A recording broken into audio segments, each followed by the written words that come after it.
ومن سيئات أعمالنا من يهده الله فلا مضل له ومن يضلل فلا هادي له وأشهد أن لا إله إلا الله وحده لا شريك له وأشهد أن محمدا عبده ورسوله بلغ الرسالة وأدى الأمانة ونصح هذه الأمة فتركها على المحجة البيضاء ليلها كنهارها لا يزيغ عنها إلا هالك.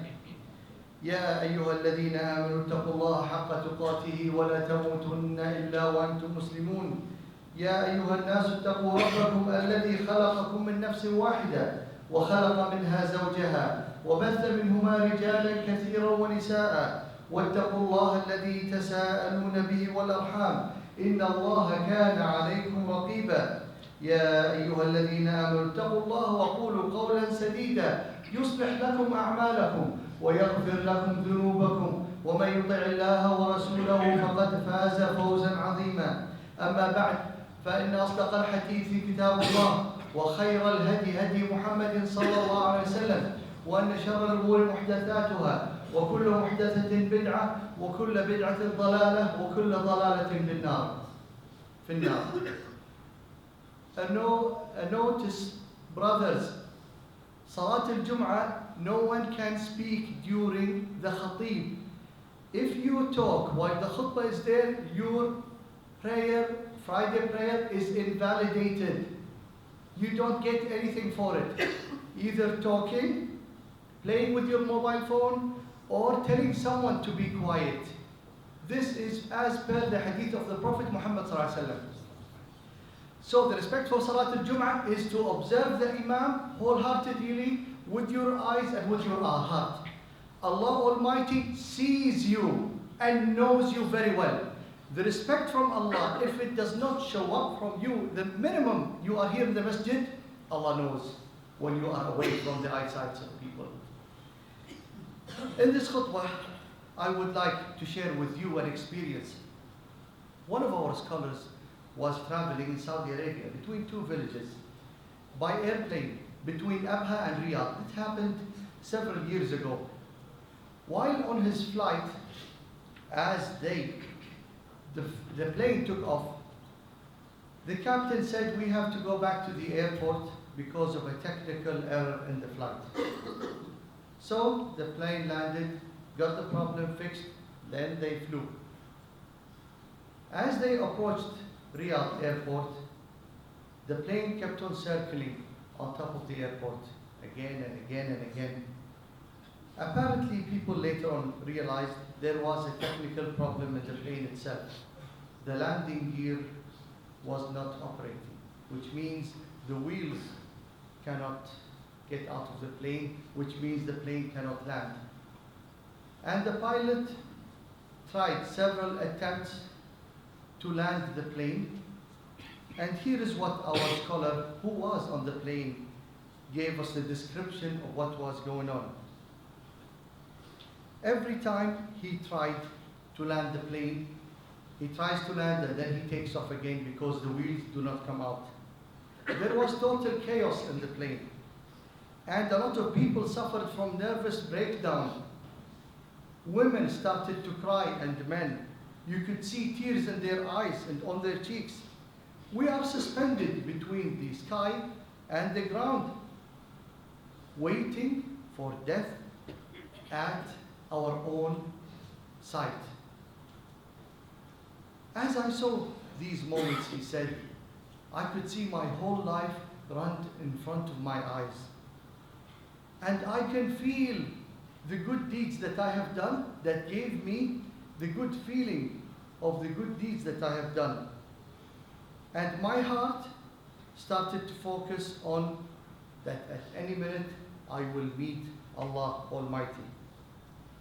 And it was an observation where I realized that life was so silly, life was so cheap, and life was so small compared to the event I'm going through and where I'm heading towards Allah Almighty. And everyone on the airplane started to say all together, La ilaha illallah wahdahu la sharika lah, lahul mulk wa lahul hamdu wa huwa ala kulli shay'. All of the passengers started to say this prayer in the plane because they knew at any moment they will meet Allah Almighty. It was an honest thing from everybody in the airplane to say it, until an elderly man stood up and said to the people, behold, follow the commands of Allah and ask Allah for forgiveness. And he reminded them of this verse in the Quran, فَإِذَا رَكَبُوا فِي الْفُلْكِ دَعَوُوا اللَّهَ مُخْلِصِينَ لَهُ الدِّينَ. In Surah Al-Ankabut, and when they boarded a ship, they supplicated to Allah sincerely. So we started sincerely supplicating and asking Allah Almighty to help us, because at any moment the whole thing will finish. And for the 12th attempt, this means 12 times the captains tried to land the plane and it kept on failing. You can imagine you almost die 12 times, because every time it lands, you think you're going to die, then the plane takes off again. For the 12th time, Alhamdulillah, the gear worked and the wheels are out and we landed. As we aborted the plane, it's as if we got out of our own graves and our souls came back to our bodies. The tears have dried up from our eyes and we could see the smiles on people's faces. Alhamdulillah, what kind of mercy and kindness from Allah that is beyond description. End of it. Abi Darda, the companion of the Prophet Muhammad sallallahu alaihi wasallam, as he studied the Quran, he said in one statement, he said, not a single believer and every single believer should know that death is good for him. And whoever doubts what I am saying, read in the Quran, وَمَا عِنْدَ اللَّهِ خَيْرٌ لِلْأَبْرَارِ in Al Imran. That is, in the whole verse, but those who fear Allah will have gardens underneath them, in which rivers flow, abiding eternally. This means they are staying forever in heaven. And which is with Allah is the best for the righteous. The best of the righteous is the end, is not what we are living in now. Hayyan ibn al-Aswad said it in a statement. He said, death is the bridge that connects loved ones together. You love Allah, death is the bridge that leads you towards Allah. Makhul was sitting, one of our scholars, was sitting among his students. And he said to them, do you love heaven? They said, who doesn't love heaven? He said, then embrace death, because you will not see heaven unless you embrace death.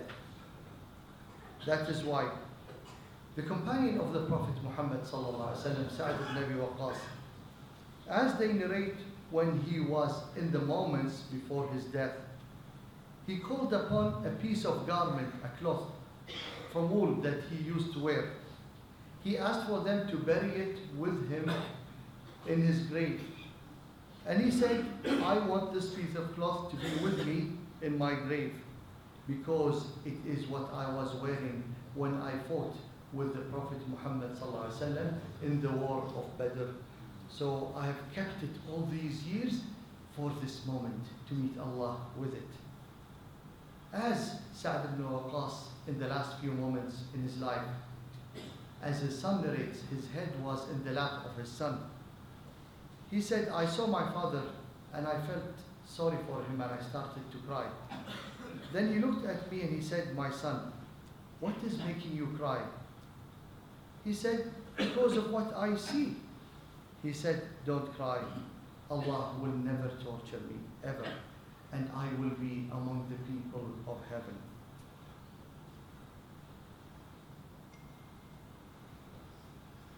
Abu Atiyah, another scholar, was passing among people who were talking with each other. And each one was saying, who is the richest person or the most pampered person in our city or our neighborhood, who is well off and he has everything in this world.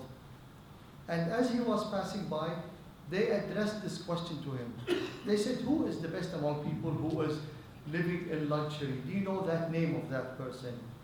He said, I will tell you who that person is. That person is the person is whom his body is in the grave and he is spared from the torture of Allah Almighty, and he is anxious to get the reward from Allah Almighty. This is the winner. Sulaiman ibn Abdul Malik had a scholar, Abi Hazim, next to him. And he said to the scholar next to him for advice, tell me, why do we hate death? Then Abi Hazim said, it is simple. Because you have developed your life and you have destroyed the hereafter. And no one would like to leave building towards destruction. Then he said to him, therefore, how do we approach Allah Almighty? He said, Ya Amir al-Mu'mineen. He said, the person who behaved well with Allah Almighty is just like a person who was on a long journey and the journey is going to end and soon he's going to meet his loved ones. He is anxious after this whole lengthy trip to meet them. And the person who abused his relationship and disobeyed Allah Almighty is just like the slave who disobeyed his master, and it is the time for his master to judge him based on his actions. أقول ما تسمعون وأستغفر الله لي ولكم فاستغفروه إنه هو الغفور الرحيم.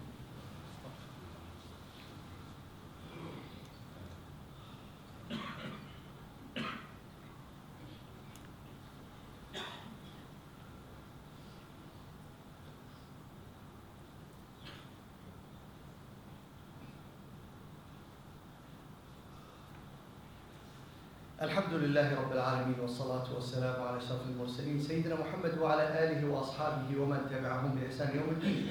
These are small examples throughout different times of Islam, and as you have seen it, our forefathers and the companions of the Prophet Muhammad ﷺ, and the teachings of the Prophet Muhammad ﷺ has affected the behavior in us as Muslims towards death. It's a gateway towards heaven, and therefore that sense in all of the examples I had given you gives you the way the teachings of Islam affects the behavior of the individual in his relationship of Allah, in his relationship with Allah, and the way he is approaching at the end of his journey towards Allah, which will end at any moment that you and I do not know of. Factors to be remembered. Our base understanding in all of our behaviors is as per the Prophet Muhammad ﷺ has taught us.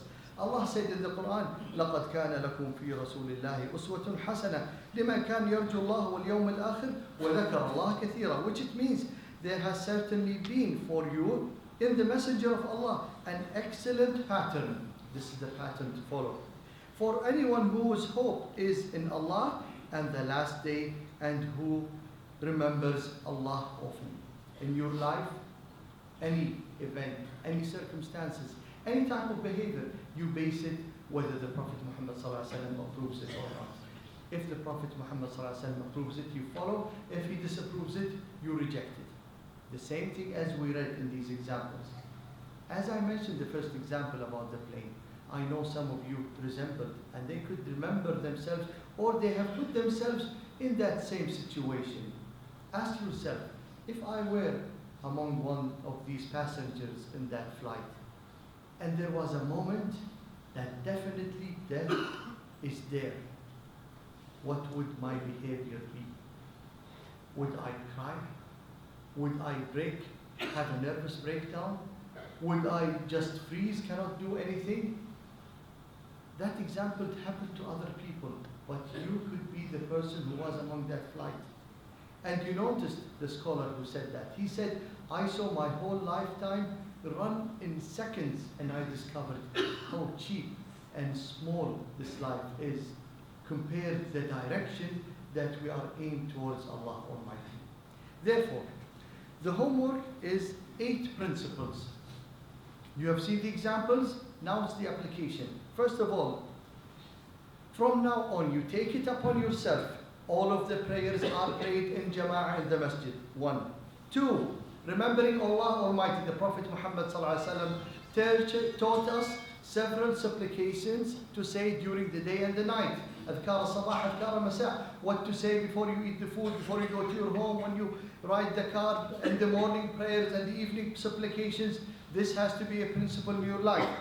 3, knowing yourself and your intentions. Who are you in other words, this is self-assessment of you and your relationship with Allah. Where do you stand with Allah Almighty? What is your behavior? What is the distance between you and obeying Allah Almighty? What have you done today? Was it according to Islam or against Islam? 4, educating yourself about Islam. You cannot rely on your information of Islam at the 10 minutes of the Salat al-Jum'ah. You are a Muslim, you can read, you can write, there are books outside. You have to educate yourself and Allah will ask you. All of the knowledge the Prophet Muhammad had given you, it is available in your fingertips. You cannot stand in front of Allah Almighty, say, I do not know that. You know it and it is available and you will be held on that purpose. 4, anything of a good deed or good action, you should immediately take quick response. Any opportunity to good to people for Islam, you are there on the spot to help. 5, any area that is bad or haram or a neighborhood or a circumstances that is haram, you stay away from. 7, lessons, lectures, good opportunities where Muslims sit and remember Allah Almighty. You are there to be among them. 8, remembering death, and you know it is the reality that all of us will be reaching. The remembrance of death puts you back on track and utilize your life according to the teachings of the Prophet Muhammad and to Islam, and stay away from all the thoughts of the devil, because you know death will come at any moment, and you've seen it in the behaviors of the examples that I've given you in this khutbah. اعلموا عباد الله أن الله أمركم بأمر بدأ به بنفسه وقال جل من قائل إن الله وملائكته يصلون على النبي يا أيها الذين آمنوا صلوا عليه وسلموا تسليما اللهم صل وسلم على سيدنا محمد وعلى آله وأصحابه ومن تبعهم بإحسان يوم الدين اللهم اغفر للمؤمنين والمؤمنات والمسلمين